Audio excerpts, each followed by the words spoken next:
So, hello to all the people who will be tuning in advance, and hello to all the people who watch the VODs.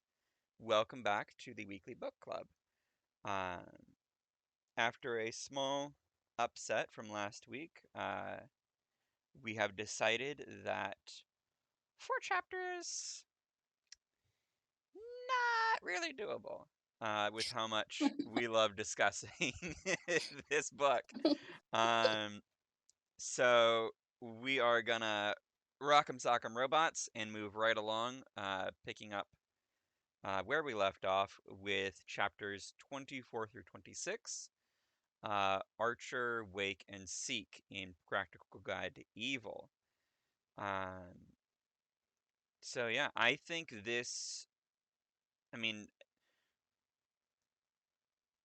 so long as we're putting together like 2 or 3 chapters in a chunk at least, it's hard for the chunk overall to be a loser. There's so few chapters that are just that feel like a narrative deadweight, um, until some of the like really long parts of maybe like 6 and 7. Um, I agree. you know, books 1 and 2 are pretty tight narratively speaking. Um, so I think we will be hunky dory here. Um, I like at least some of the stuff that happens in this chapter. Um, and yeah, I feel so like my mhm, favorite character gets introduced in this, or maybe my second favorite. I don't know. yeah, I waffle between Apprentice and Archer being my mm, favorite characters. I love them both. understandable. So Apprentice is dope as hell. Uh, yeah, he needs more screen time. he needs more. Yeah, That's yeah, my big complaint yeah, about Apprentice. He needs more screen time. yeah. Apprentice needs more screen time. And Archer, uh, is just wonderful from the very moment we meet her. Just ugh, beautiful intro. Um, and we get right into the chapter where she's introduced. Um, So I love the little quote at the beginning from Eudokia the Oft Abducted. My yeah, mother used to tell me it gets worse before it gets better, but I found it's usually the other way around. That is yeah. a dark outlook on life, but I mean, the oft abducted, so Yeah, yeah, exactly. it can Um, always get worse. yeah, yeah, it can always get worse, and the moment someone throws you a surprise party, the surprise party is actually an abduction, you know? Yeah. You're like, "Yay, birthday party!" Wait, what's with the burlap sack? Ah! No. Yeah. Yeah, yeah, yeah. And in striking cat fashion, it does indeed get better before it gets worse. Sure, you kicked the ass of some of the denizens of hell itself. Um, but now you're torn to shit and just utterly messed up. 2 bells, Hacker complained. I leave you alone for 2 bells, and you get into a fist fight with a giant devil snake. In my defense, it started it. I love what we learn about Hakram here, and it's kind of they've alluded to it before, and it is sort of a theme that carries out through our time with him in the books. Is that he is I don't know if an orc can be a man whore, but he's the orc equivalent of a man whore. Yet he is such a prude when he's around Cat. Yeah, He's like, yeah, "Oh my yeah, god, you're in your underwear. This is too much for me." And have yeah, vapors. yeah. Which is just like such a striking difference between the numerous rumors that are spread about him, having quite possibly the most open bunk amongst the orc population of the 15th Legion. Um, but yeah, And it's also a hilarious contrast with Apprentice, who's just kind of like, it's a body, yeah, whatever. cold or warm, it's a body. Yeah, exactly. Doesn't really matter Yeah, which. yeah. Um, but yeah. And Catherine, did you use necromancy on yourself? Um, I've been known to dabble. Yeah, so it's interesting seeing the negative effects of it's interesting seeing, kind of like the times that we've seen Kat use necromancy. It has definitely been justified that she uses it. Um, pulling herself back up together from taking like basically a sharper to the face. Um, and getting cut open with the hero's sword, and now this business. Which, don't worry, for those of you who missed out on us talking about the intense fucking monster cosmic horror business that was the chapter before this, um, it'll be coming back. All right, the demons are still out there, but yeah, Adjutant, though. I'm still at yeah, the part of the adjutant. story where Cat punched out a snake the size of a carrack in the head and it died. I Mouth love that. off. Um, and everyone say goodbye to some of the last points where we'll hear Apprentice being the witty one. The surviving half would be very polite, though. Um, it is I have to soon. admit, I feel. Oh, Hmm? sorry. I was going to Yeah. say, I feel like that quote, even though the sort of comment on how he made the comment that it was dryly, is sort of, yeah, Apprentice Yeah, being yeah. more That witty that than is we that is expect. definitely kind of heading more towards his the world is math kind of brain, and Yeah, an outlook on life. yeah. Yeah.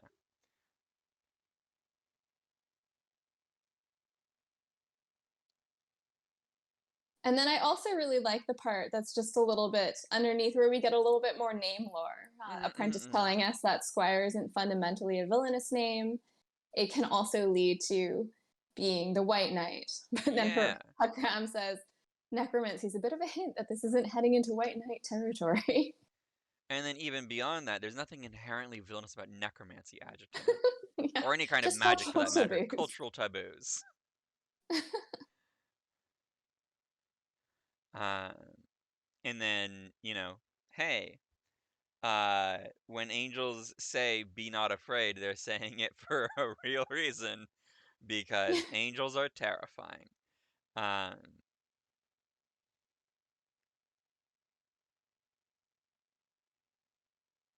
but yeah, so it's a nice little bit to kind of it's a nice little bit of like kind of world building that naturally fits in with how the characters talk. Um, and just a slight realization that there's no organized religion between the orcs and their gods because it's just like, yeah, if I if I want to pray to a god, I'm gonna goddamn pray to it, and Yeah.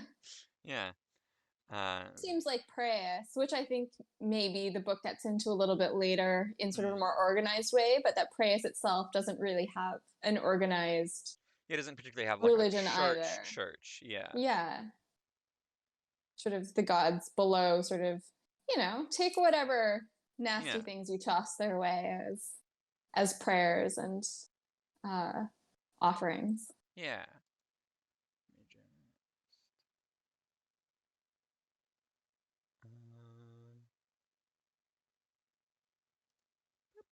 And then the Alright. other part that I thought was is hilarious, and it sort of is a recurrent theme with sort of Apprentice and his sort of peculiar Yeah, personality ticks is where Kat said, or where he says, "We're done for now. I'll want to check on that necrosis in the morning, though." Probably a good idea, I agreed. You should probably explain to me what it that is when you do.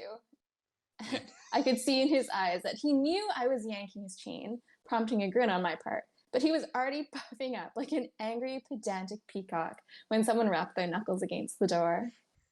And then the follow-up to that brick joke, being, where is it? Where is it? Where is it? Uh, oh, uh, my guess is around 100 total devils. I said we killed maybe 20, likely less. Devils aren't technically killed, just dispersed into coherence. And necrosis is when flesh begins to die because of internal humors. Masego burst out suddenly. I raised an eyebrow. Yes, we all knew that second one. Why mention it? I And hate then he you goes, so I hate you much so right now. much right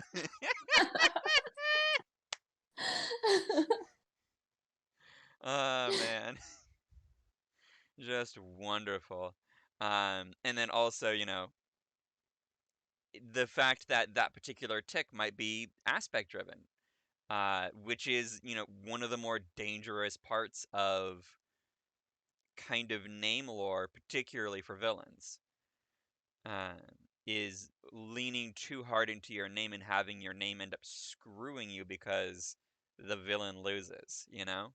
hmm Definitely sort of emphasizing all of the weaknesses in sort of your character. And interestingly, because we spend more time in the series with the villains, it's unclear whether or not heroes have sort of the same handicap. Like we meet a lot of heroes who have personality flaws in the book, but it's not clear that that's sort of aspect driven or just sort of inherently they're assholes or flawed Yeah, people. yeah, yeah. Um, and uh, we have some interesting little tidbits of horror with the Firefly Devils and how they can just the most icky stuff uh burrow into the back of a mage's neck and take Ugh. over the body. Ugh. It reminds me of those. Do you remember in the Matrix? Mm-hmm. Yeah, the and like in one of the in that first interrogation scene with Neo and the agents when they put that weird little worm thing into like his Oh body. yeah, yeah, Yeah, yeah, yeah, it yeah. was just like, no, Yeah. grody. Or I feel like I don't know if it's an ant or it's some other insect that like lays its larva inside. I think they're wasps. Yeah, And then yeah, they it's like become wasps. zombies and just for the little larva and then they eat them like bleh. Yeah, yeah. Or for the anime fans out in the crowd, Dio in JoJo Part 3 has these weird little flesh buds that he uses to take over people. Ugh. Yeah, no, like Dio's gross, and JoJo in general is gross. Okay, note to self. Yeah. With that said, the new anime that's gonna come out for it is gonna kick so much ass. Um, the first and only so far female JoJo, uh, Jolene. She's cool and good and great. It's my favorite part. Anyways, um, and then, anyways, moving back into the book. I unfortunately don't follow that at all, so I have nothing to Yeah, contribute. no, sorry. I'll have to open a separate uh stream for Anime Club, I guess. Yeah. Um, um, this is Callow, I told them. Half the houses in the city will have swords and spears stashed under the floorboard or hidden away in the attic. Wait, what? At the mention of we don't have the arms and armor to supply the citizens, even if they were willing to help out with the defense of their city. Cat's like, wait, I forgot. These guys are used to like an actual proper conscripted army being your military force, and that's it. I think that's such an interesting sort of difference between the two civilizations in the guide world, particularly because they have clashed historically over a significant period of time, centuries, it seems, that one of them does sort of have a more professionalized army, even though acknowledging that the modern Legion is a construction of the Black Knights. Yeah. But they were the legions before that, so presumably there was some sort of structure that he started with before making them a professional standing army, Yeah. and that Callow really sort of does the like the knights and the peasants type thing. Yeah. Which will experience that whole strangeness again when we see some of the other countries in the book. Mm-hmm. Um, but yeah, so it's interesting seeing the different cultures and how that can kind of manifest in even their military hierarchy. Um, the nobility and heroicism of the nobility and the monarchs and their knights and stuff like that. And how because the war is just and noble, of course you and your family are going to pick up a sword and fight for your land, you know? Mm-hmm. Um, And it's interesting. whereas, yeah, go for it. Oh, sorry. I was going to say it's interesting to me that sort of the entire continent hasn't been pushed towards having some sort of standing armies, given that certain countries do have them. So, like, Praeus has a standing, the legions. The Stygia has sort of like slave army that seems to be a standing army that you can purchase, Yeah, maybe. Not yeah, sure how that works. Um, yeah. The totally free spearmen of Stygia. yeah. Yeah. And Prosser has a ton of mercenaries that sort of Mm-hmm. work around their military structure. And it is interesting to me that they sort of have all of these at the same time together and seem to be roughly equivalent, whereas you see sort of in our world, most countries that need military presence or have military presence have some sort of formal standing Yeah. military. Yeah. And I mean, part of that is because, as soon as you teach someone to hold a shield and hold, like, not to disrespect, you know, uh, the martial training required to effectively wield a pointy stick and a large slab of wood. Um, but as the standards essentially have escalated with the current modern technology, you know? Mm-hmm. Um, you went from, all right, if you can hold a line and keep your spear pointed at the enemy, we can work with that. And then of course you have your elite, units beyond that and above that. Um, and in that case, war was like the purest number game of I have this many soldiers of high morale. They have that many soldiers of high morale. If I have 1,300 and he has 600, chances are good I'll have 700 left over by the end of the fight, kind of Right. thing, you know? Um, whereas nowadays, it's like, all right, each and every single ground troop in, like, the US Army needs to qualify and hit a target at 300, something yards or meters or feet. I can't remember which measurement it is, but it's 300 somethings. Um, and they need to hit that consistently and accurately in any kind of condition at any point of like physical or mental degradation. Um, and that's like where it starts, you know? But yeah, so it's always been kind of like a sliding scale of the numbers game versus, individual troop training, I guess.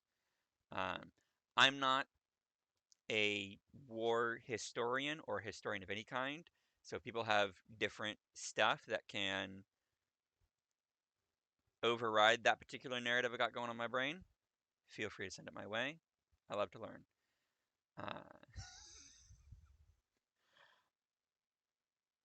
Uh, but moving back to the book, um, we have this really cool chunk between Nock and Catherine, um, where Nock really, really, really wants to get revenge against the Silver Spears, and the Silver Spears are now, possessed by demons.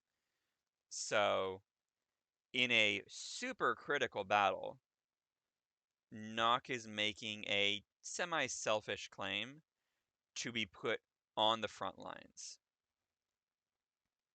Um, and Cat asks, Cat asks if the Red Rage will be taking over him and if he can keep a handle on it, since it would be a tactical calamity if he did so. And he says this really, really cool line. I swear to you I will not, he growled. On my father's blood I make that oath. May my clan bury me unmarked if I lie. Which is such a cool oath. There's so much there's so much like cultural implications tucked into that line that is just phenomenal. Um, that runs really counter to kind of like the usual depiction of orcs as just like borderline animalistic, undisciplined but brutishly strong raiders, Mm-hmm. where now it's like, nah, we're raiders, which means that our family and our tribe are literally people we're fighting alongside, so the honor and respect of my family means everything to me. And having that kind of like super cool, more sophisticated honor system is just really neat to me that it has such high language surrounding it once you make like the promise. I also think it's really sort of an interesting comment on Juniper and her mother Istrid, because the vow is sort of a more patriarchal vow, like on my father's blood. It could have been on my mother's blood, on, some Yeah. other sort of non-gendered, um, well, not non-gendered person's blood, but it could have been a Yeah. different, Yeah, yeah, a different oath. on my elder's blood, or something like Yeah, that.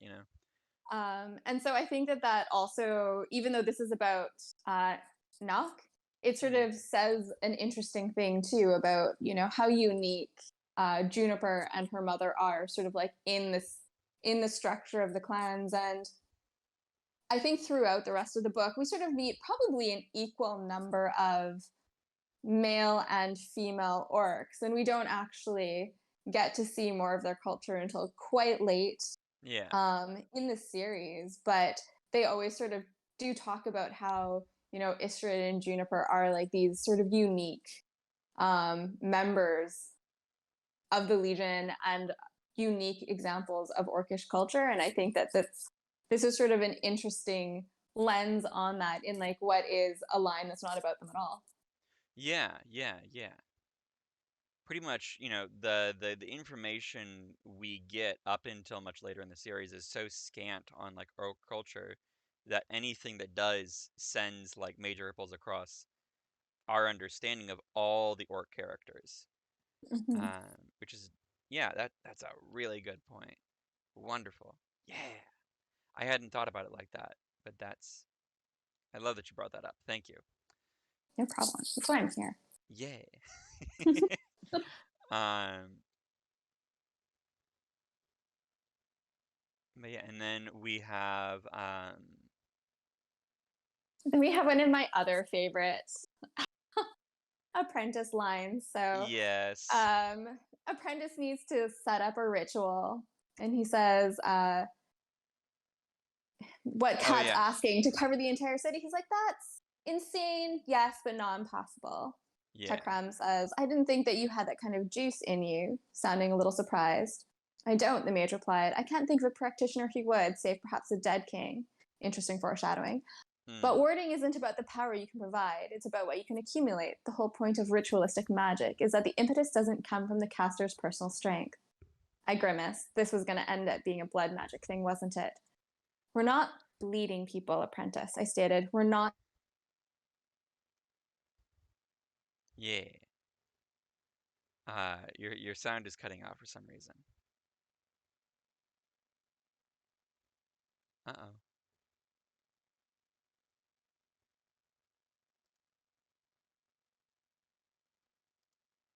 Uh-oh. Uh-oh. Fox, are you there?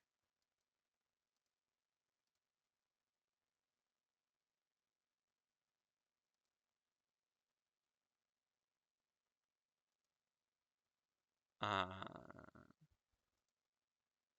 one moment. Let me type in the Discord server that I have, which you can join if you would like to join us in talking about book club. Um,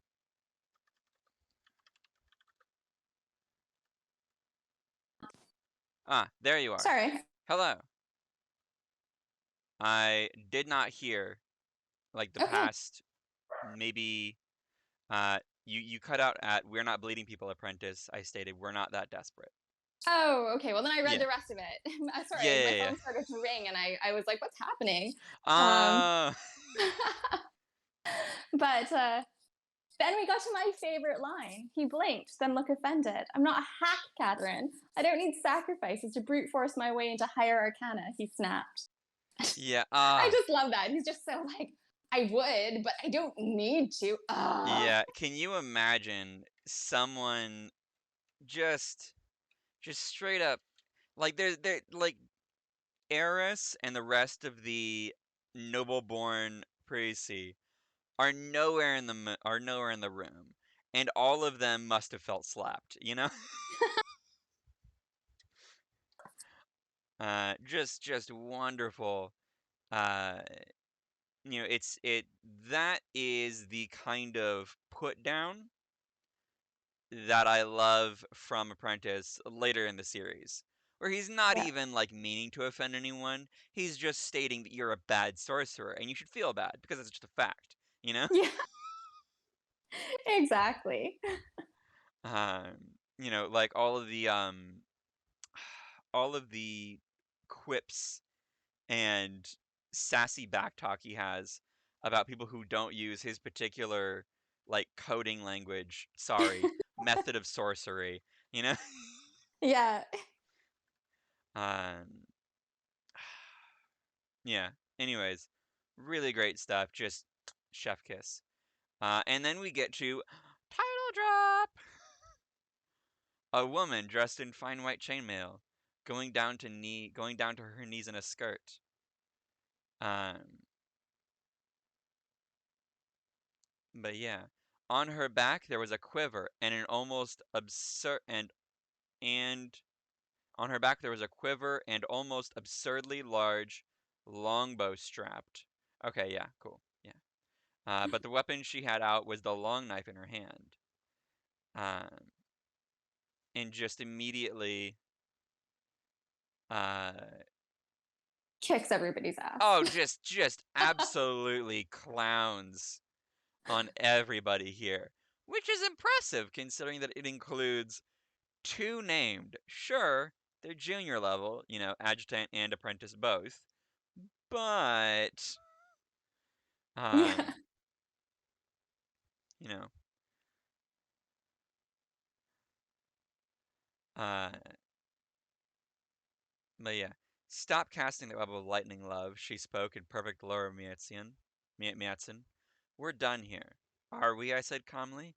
I've walked away from having my chest more or less split in half. If you think a slit throat is going to do the trick, I have a surprise for you. I was, of course. lying through my teeth.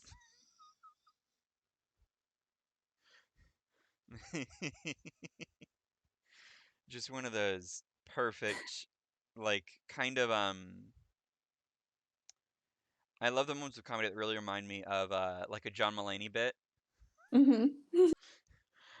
I was lying, like a liar does. I also love how that sort of goes back to Robber's motto, which I'm pretty sure is like threats and lies Yeah, yeah, yeah, and take their stuff. yeah, yeah. Stab 'em in the kidneys, steal their shit. Yeah. Um, but yeah, and I have to say, I'm a little disappointed, she continued. Lady Ranger always speaks very highly of the Black Knight, but if I'd wanted everyone in this room dead, you would be. I started in surprise. The woman lowered the linen covering her face, offering me a dashing smile. Archer, she introduced. As the mandated representative of the Lady of the Lake, I've come to take custody of Hunter. Yay! Um, There's so far a theme to the people from Refuge. So Ranger, I mean, sort of in that, I'll call it like it's sort of a D&D sense, how you sort of have like that archery ranger type of character. So you have Ranger, Hunter, Archer, mm-hmm. and then we'll see more of them. Yeah. Um,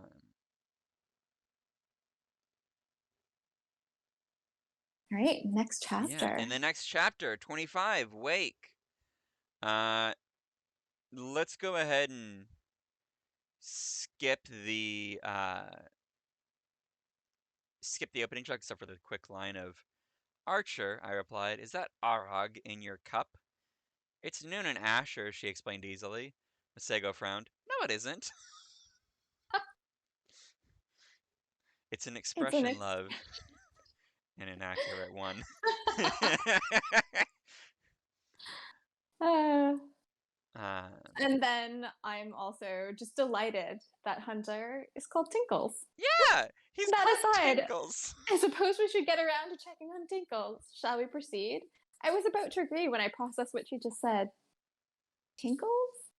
I prompted, smothering a grin. It's all those bells he wears for some reason. Worse fashion choice than the tattoos, and that's saying something. Yeah. And then Apprentice being like, there's nothing wrong with ornamenting your hair. Come on, be cool. um, but yeah, and uh, he's still the weakest of her pupils by far. Damn! uh, Ah, frenemies. Who needs enemies? yeah, yeah. And let's see. Oh yeah, and then he wakes up and she says, "Tinkles, stop making a fool of yourself." Um,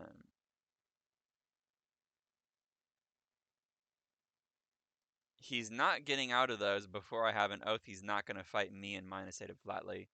He's my responsibility now. If he does, I'll put him down myself. Archer, she's a villain. And I also sort of like the what we learn now about sort of refuge and the Lady of the Lake and sort of how she sort of fits in into like the continent, the politics of the continent. Um, when Archer says, "Your entire little stint abroad has been an embarrassment to the Lady John. Refuge is going to have to pay reparations to the Tower." Yeah.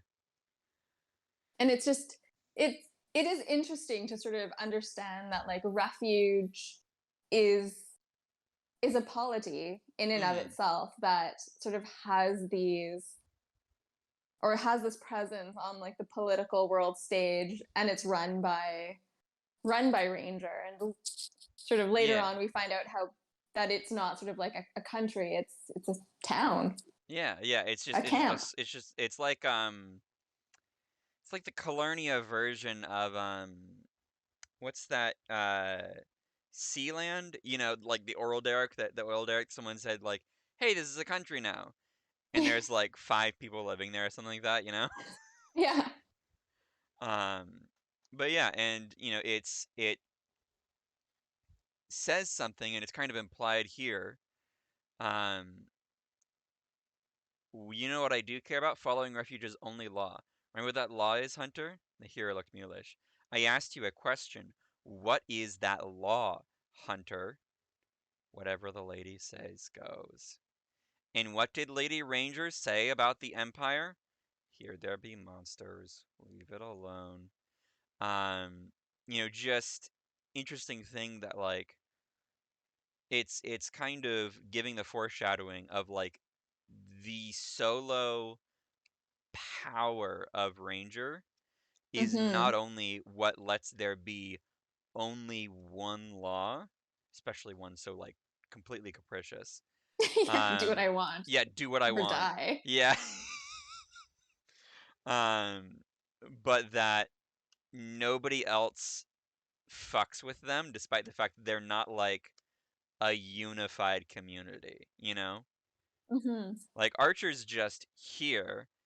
Hunter went out and became a hero, and we'll run into other people from Refuge down the line who cover all points of the spectrum between like hero and villain. But yeah,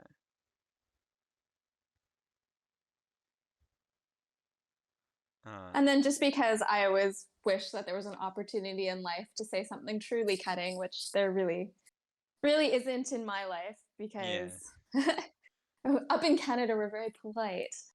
yeah, yeah, and not Most of the every time, not every some of the courtroom time. is like Law and Order. Exactly, exactly. I love Archer's line, but you didn't leave it alone, did you? So you lost a hand and embarrassed us publicly. A shame you can't tattoo yourself better life choices. Damn. They're tribal, Hunter defended himself. Lots of tribes in Merchantsville Quarter are there. I'd had tea with your parents, John. They're Drapiers. Lovely old couple. The only thing they did wrong was switch you two infrequently. I also found that interaction delightful. I'm petty like cats. Yeah. Um, but yeah, and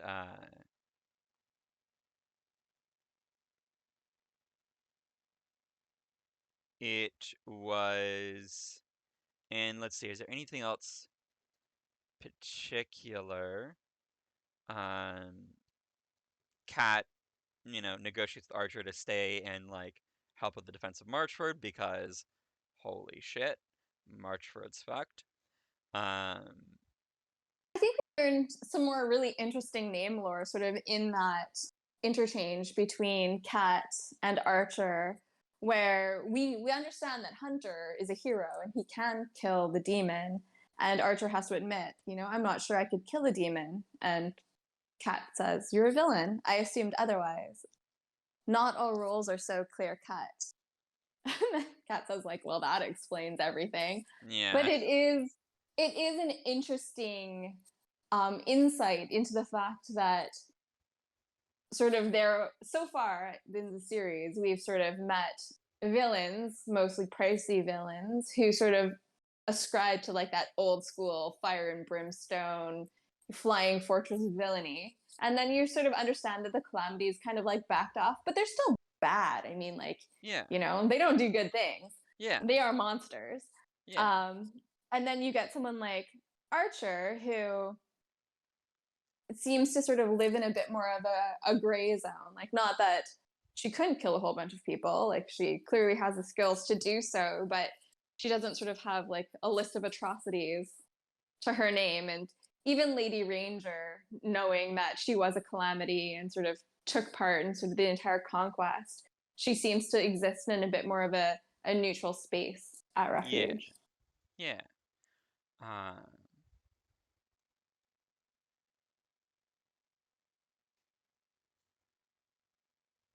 but yeah, and then we have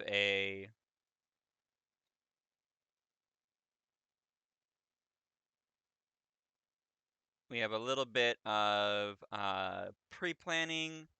The census of the hearths has been taken. Um, and we learn why uh, Masego needs to know the location and amount of hearths in the city, uh, because um, it's it is because a hearth is a home, and a home is where the hearth is. Um, And is a boundary. yeah, and a home is a boundary. Uh, and because demons and devils are not of creation, there must be some kind of magical or symbolic threshold that keeps them from just walking in and messing things up literally all the time. Um, and so using that knowledge to kind of do a bit of like semantic connection and saying, hey, what if we just make what if we just raise and empower the concept of a threshold to try and keep them out? Um,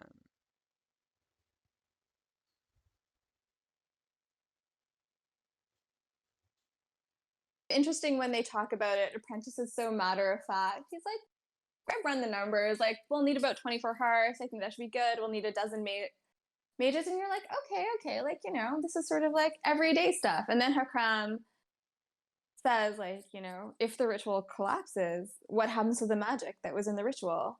yeah. Zako admits, every other hearth will blow up and devour everything within 30 yards at least.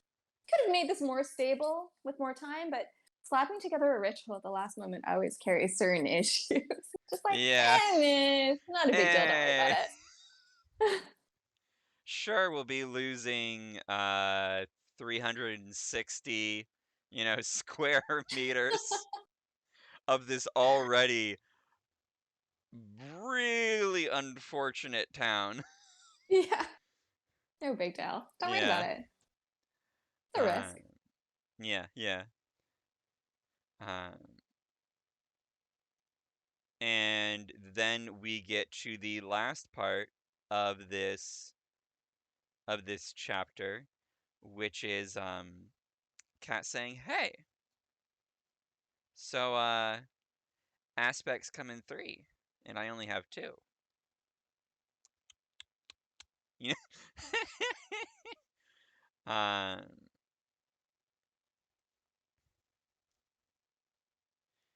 Uh,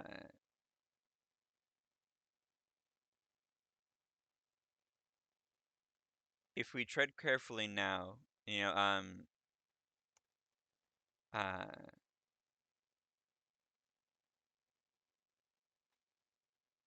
last time I fought the devils, I broke an arm and a leg. This demon will be in a whole nother class. It doesn't matter if I'm weaker in the long term, if I don't get to the long term.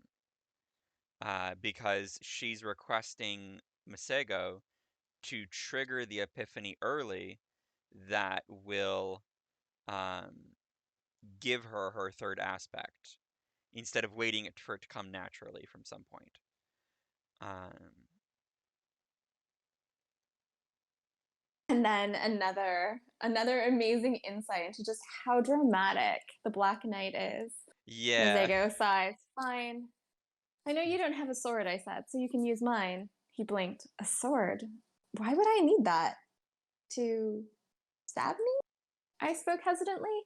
Uncle Amadeus just ran you through with his, Mazego guessed, morbidly fascinated. I rubbed the bridge of my nose. He didn't need to do that, did he? Just physical touch from no name was enough. Gods, he's always so melodramatic. Tell me about it, I muttered. Yeah, wonderful. The only thing better than watching the Black Knight plan is watching the Black Knight get shit talked behind his back by his family, quote unquote. Uh, Yeah, by his nephew. yeah, by his nephew and his daughter. Yeah. Um, but yeah, so just wonderful. Um, try I suppose it'd be too much to ask you for you to be careful, Killian said. Wrong girl for that, I'm afraid, I smiled. She let out a long breath and rested her chin on my shoulder. Lightly, she kissed the side of my neck and stepped away. Try not to get yourself killed, at least, she commanded. Centerpiece of my plan, I informed her. All right, Masego, let's get. The last thing I saw was an index finger headed for my forehead before darkness took me. Um, I am really happy that we have like 24 minutes left because Seek is a big deal. It is. It is. All right. Get right Yeah. into it. I love Yeah. this quote by Dread Empress Regalia. It speaks to me. It speaks to Yes. my legal career. A villain should Yes. make plans with the understanding that everything you can conceive of going wrong will, and then a few other things too. Yes. Mitigate that Yes. risk. Yes. Mitigate the risk. Always prep your witnesses, I guess. Yes, that's Yeah. right. Make sure that they're Everything not you going to don't want say them to something say, that. they will. Yeah. They just casually like tear a hole open in your case through cross examination. Oh gosh. uh. Yeah. Ooh, okay. Um. But yeah. So. Uh. So Kat Rubbing ends the. up in a ashy graveyard, an Yes. endless wasteland of ash and dust. Yes. Um. Which is an interesting metaphor for all the talk she's had about like I've had to burn down, a city to get where to get where I am, and like I have to give up on things, let them become dust to climb where I need to climb. Um, so it's kind of an interesting. The landscape is an interesting reflection of how she perceives her own journey. You know, Mm-hmm. um, instead of like the swamp, where swamps you think of them as these kind of like confusing, like swamps are like nature's liminal spaces, you know? Um, they are entirely between. Um, and in this case, there is a much more decisive scenery and a much more clear picture of what it's supposed to represent. Um, but yeah, And I think that the sort of description or Kat sort of description of herself in sort of this mental landscape is it is an interesting look at how she views herself. It says, my armor, on the other hand, was noticeably less well maintained. Black had mentioned to me once that roles react to the way you thought of your name rather than what you truly were. Heroes were strikingly handsome and heroines wholesomely beautiful because that's how they expected to look. On the other side, good looking villains could turn ugly in a matter of months if they thought of their name as a brute's. Interestingly, Kat doesn't like try to like mentally trick herself into thinking she's taller. She complains about yeah, being short all the time. I yeah. wonder if it would work. It's a Curious. self-fulfilling prophecy. She complains all the time Yeah. about being short, so she stays short Yeah. because it keeps her irritable and villainous. Yes, that's right. She's got literal goblin energy. Um, but yeah, so my pace was slow and steadying, but the throbbing in my leg never quite going away. There's so much that we could like. You could legit write an essay on just this chapter, and that's partially because you know it's not only a dream, it's a name dream, and it's an epiphany name dream. So it's Mm-hmm. just going to be consistently packed to the brim with potential symbolism.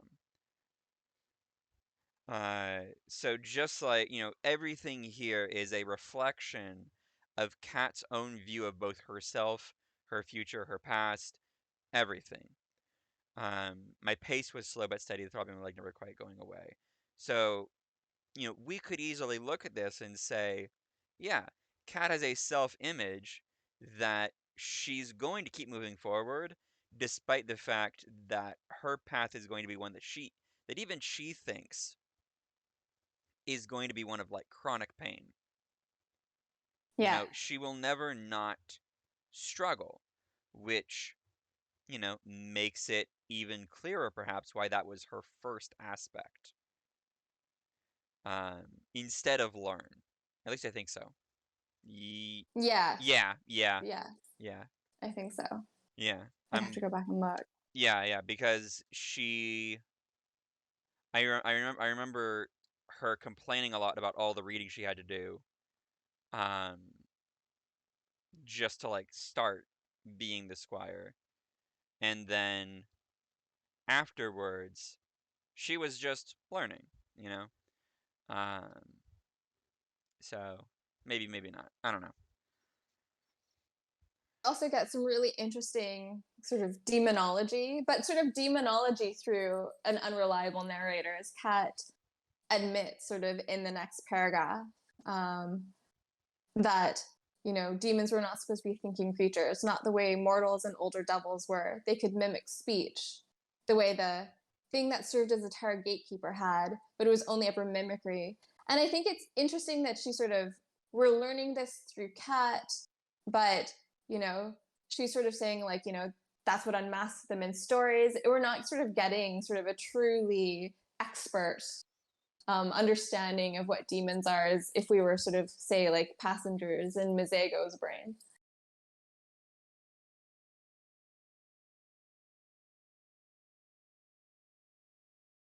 Sorry, my dog was bothering me to come up into my lap.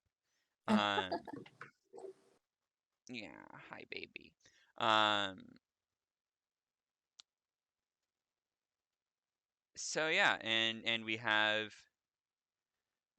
this whole thing of like the stories of demons and devils. And then after that we have the giant graveyard. Um, and again, a symbol of how Kat thinks her path kind of has to be almost. And Um, how it has been. yeah, and in how it has been, but also like, her approach, because she was raised by a person who is just a human calculator for war, basically.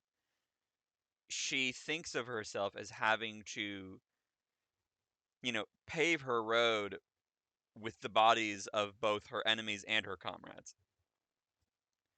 So of course, any path she walks in this name dream, just underneath the dust and ash, is going to be bodies. Yeah. Um, And her doppelganger. and her doppelganger. Uh, The bad one. yeah, the bad one, the bad one. An older version of me, with a pink scar running across the nose and a face hardened by years of war. She wore a regular's chainmail instead of my own plate, her standard issue sword glinting in the gloom, even when covered in ash. Uh, I had a feeling I'd run into you at some point, I grunted. I have a feeling stabbing you again will be the most pleasant part of this little jaunt. Her grin widened, and she shook off the dust as she rose to her feet. No need for any of that, Cat, she denied. We're buddies now. I kinda like what you done with the place. Um, and uh,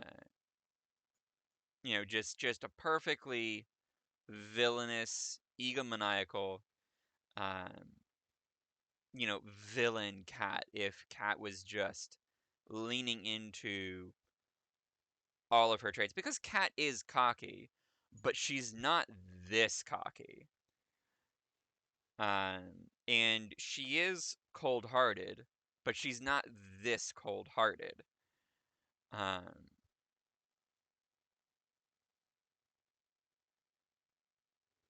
you know, it's Interesting. An interesting comparison that gets made by Kat herself throughout the book between her and Amadeus, and that he is sort of that ultimate the ends justify the means, and he continually through the book does horrendous and horrifying things, with sort of the goal that he has in mind being the thing that matters above all else. Whereas Kat, you see her struggling with that, and I think it's a really interesting take on sort of pragmatism that you don't necessarily see a lot in sort of these anti-hero characters that you meet in a lot of fantasy literature. Yeah. It is it's really amazing seeing like, you know, what Kat could easily find herself justifying if she were more villainous. Mm-hmm. Um, and how she is already, by even her own definitions, villainous. You Quite know, villainous, yes. yeah, yeah. Heroes might spawn from this orphanage and make a big mess, so we burn it. These nobles might be trouble down the line, so we poison the wine. That officer will be a liability when I commit treason, so in the worst of the fight she goes. I haven't done any of those things. You're pushing my position to extremes and pretending that's the rules I obey. I can't help unless I'm higher up in the ranks, so I engineer a war. Which is exactly what Kat did, and it's exactly the motivation she gave. You Which know? is arguably worse than the other Yeah, three yeah, things yeah. that Which were it just definitely mentioned. has a higher body count than any of those other three things. Uh, so it is it is interesting. And I Um, think it sort of comes back to that, the road to hell is paved with good intentions when the evil twin says, "Don't get me wrong, Kat. I'm on board with this greater good bandwagon that you're driving. I just want us to stop pussyfooting around and get some real changes going." yeah, yeah, yeah. And she shrugged. Well, people die all the time. Can't make an omelet without burning a few armies, sacking the villages they came from, and salting the land that spawned them. Um, and kind of coming off with a really cold reading of the history of Callow, which is not necessarily inaccurate. Um,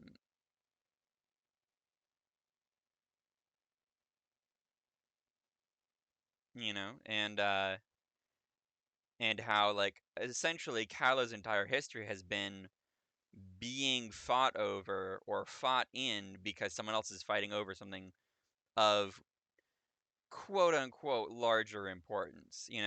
The citizens of Callow might disagree about how much more important that thing is. But it's always been the battleground state for good and evil. Um, I also think that this part is just such excellent foreshadowing for some of the later sort of geopolitics that Kat needs to deal with, and particularly the later conflicts with Prosser and sort of yeah, where Callow is in this sort of this balance between good and evil on the continent. Capital good, exactly. capital evil. Yeah, yeah, yeah, yeah. Yeah, yeah, exactly. Especially with lines like, hiding behind the mountains and fortifying the Vales, when the Vales have only been brought up like, you know, in in the book specifically, maybe twice, three times, Mm-hmm. you know? Uh, Despite it being super important from a military and historical standpoint within the world. I already told you how we stopped the fires in our backyard, the spirit smiled. We crossed the Vales with a torch in hand. If everyone else is running from the blaze, they're not making trouble for us. And then, you know, this is why evil loses, I realized. By overreaching, by thinking you could put all of Calernia on the defensive and not be buried by the backlash. Which is absolutely yeah, like it's flying fortress logic, Mm-hmm. you know. Watch my foes tremble before me in awe as my giant flying fortress strikes them down with hell lightning. All that's gonna happen is you're gonna make sure the hero has a Pegasus mount, by the end of their story. Yeah, you really will need to burn those orphanages. There will be a hero spawning out of one of Yeah, yeah, yeah, yeah. And it's one of those things where it's like, cool. the only way to guarantee that you you know, it's the whole problem of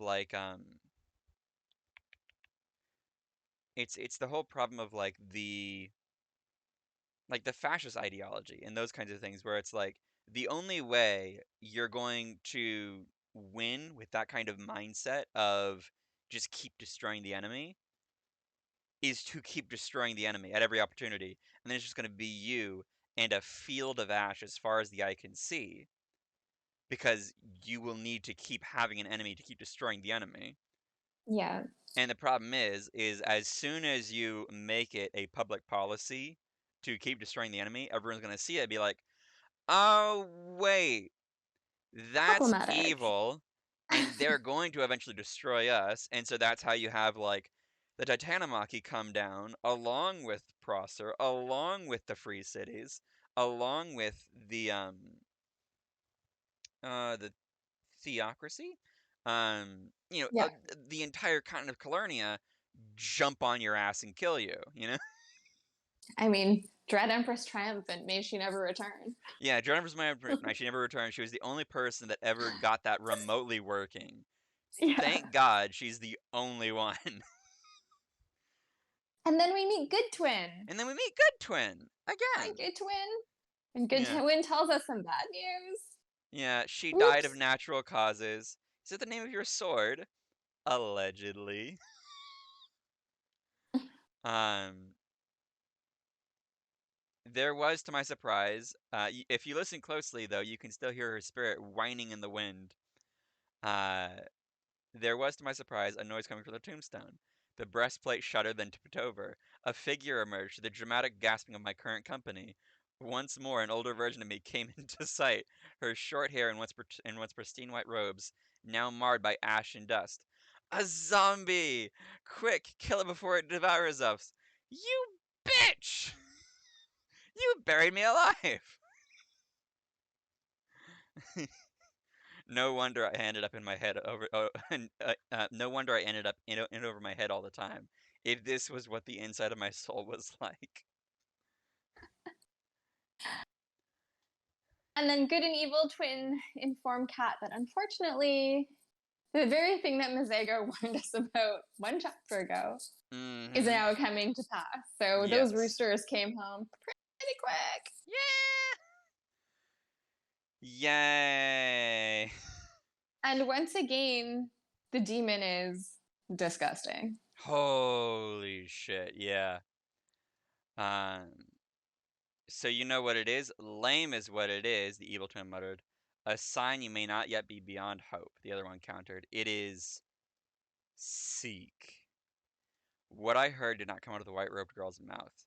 The world coiled through my veins, and I fell to my knees, retching dryly into the ash. Something was smiling at me, just beyond the edge of my spirits. Both just beyond the edge of my vision. Both of the spirits had gone pale and shivering. Um,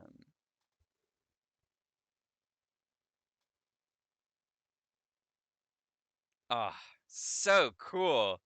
I just love the fact that since she is inside of her soul, of course, the thing which is to become a fundamental aspect of the power of her soul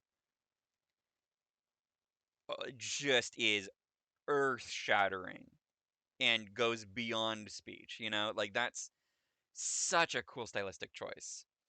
Um, and makes so much sense within the, themes and setting of this world where names are power and power is Mm-hmm. kept in names, you know? Um,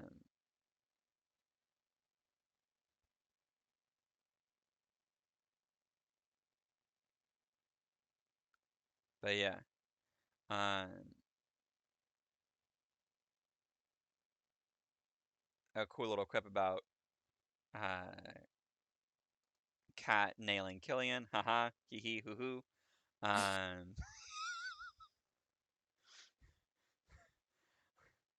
um, and then the bad twin, the evil twin, just tries to make a pithy remark. and the breastplate impacted the back of her head brutally, knocking her to the ground. That, the Goodhim snarled, was for burying me alive. um, but yeah. And Uh, then Kat faces down her own name, yes. saying, "This is my name. I own it. It doesn't own me."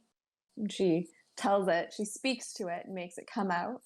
Yeah. And it is a monster of shadows, the Yeah. ones that she learned to craft spears out of.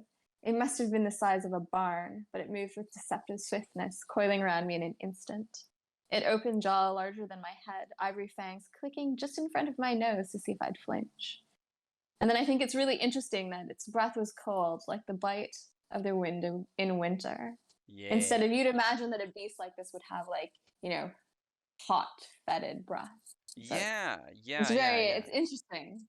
Interesting. Good It's foreshadowing. yes, good foreshadowing, great uh reinforcement of the spectralness of this monster.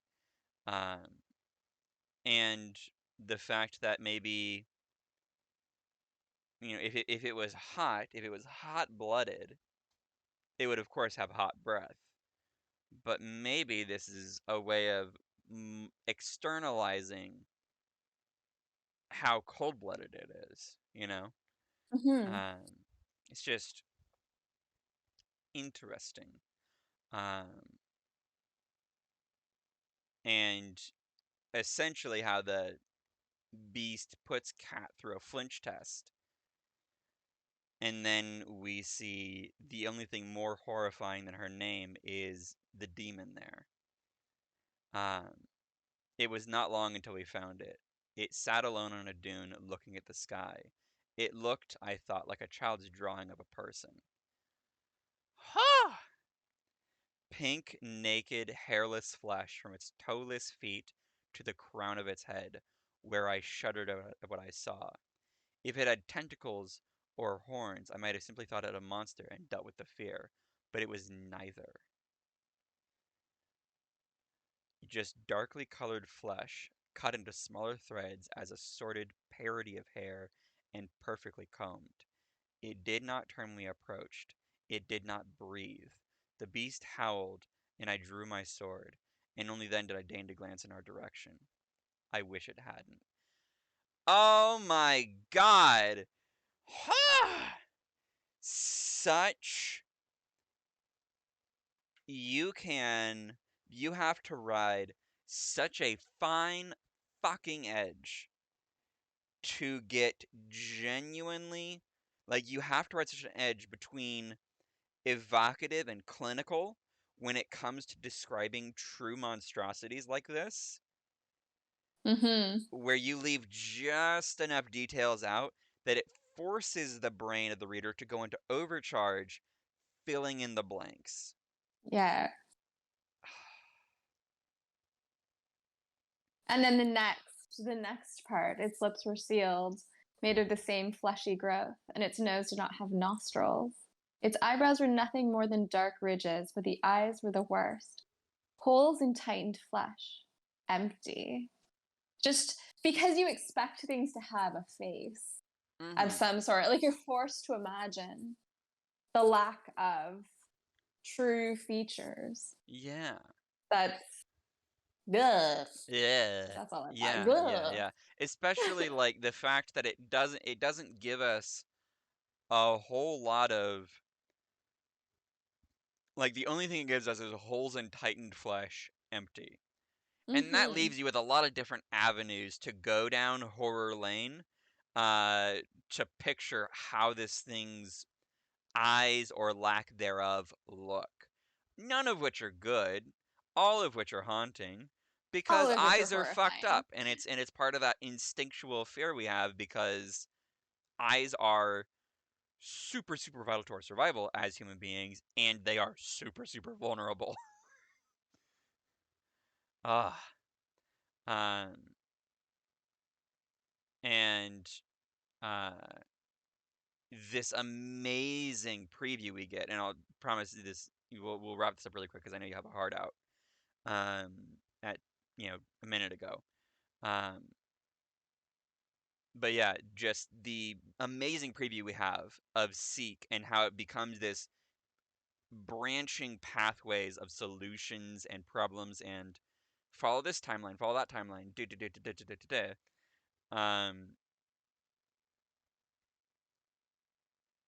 And this moment by moment, instantaneous mind following the different paths, and it's not fast enough because the moment you are feeling and thinking something, the less tangible you become, the easier it is for a demon to corrupt you. And it doesn't even have a voice because it's not signaled in quotation marks. My beast sprung forward with a snarl, but it was too late. But it was late. Too late. And the demon exhibits the word and the intention of mine. And it ends on I woke up screaming, strapped to a bed. Holy shit! Ah, what an Great ending! cliffhanger. Great cliffhanger. I mean, EE does cliffhangers like few other authors do. And then, of Yeah. course, there's like the days in between reading this in real time. Yeah. Which I mean, honestly, I think if you're going to be a serial author, of this kind of format of writing stories, sure, this is great no matter what you do. Having this tension and build up is what gets novels called like page turners and like, the reviews that say, "Wow, I started reading this at 6 p.m. and I looked up from the book and it was like 3 a.m. The next morning and I had gotten through most of the book." Fuck. Yeah. I mean, at that point, at 3 a.m., just give up on sleep and keep Oh, yeah. reading. Just keep reading. Push through. Push through. Yeah, just push through. It'll be worth it. Um, and it's so good, and I think this is especially a really, really great thing for anyone who's going into like the weekly chapter format uh, to develop because this is how you get people going back to your book, um, you know, day after day, week after week, going like, when's the next update? When's the next update? When's the next update? Yeah. I remember my friend and I, when we were reading this live, were like hitting the refresh button religiously. At 9 p.m. Yeah, Like, yeah, oh yeah. my God, it's midnight, Becky. All right. Excellent, excellent, excellent. So yeah, so thank you for joining me for book club. I love that we got to end here. Next week we'll be doing 27, 28, 29, I think. Let me double check the table of contents to make sure we're not hitting an interlude somewhere there in between. Uh, yeah, 27, 28, 29. Three Excellent. chapters seems to be right on the money if we can just tighten up some bits here or there. Yeah. Uh, and rock'em sock'em robots, as they say. So, Great. excellent. Thank you so much for joining me, Fox, and I look forward to talking to you again next week. Books are Ooh, cool. I love books. That's what I'm Yes. saying. Stay up till 6 a.m. It's a Yeah. good decision. I Yeah. endorse this. I heavily endorse page-induced insomnia. That's right. It's really the only way to live your life. So long as you're not driving, drive safe, be safe. Studies have shown that driving without sleep can actually be worse than driving under the influence of alcohol. I believe that. Yeah. So do it so long as you don't have to be at work until like, noon or something. And Anyways, hopefully wake up before you get to the end of the line. yes. Thank you so much for joining us, and thank you, viewer, for joining us. Um, we will see you next week. Chat next week. Yeah. Bye bye.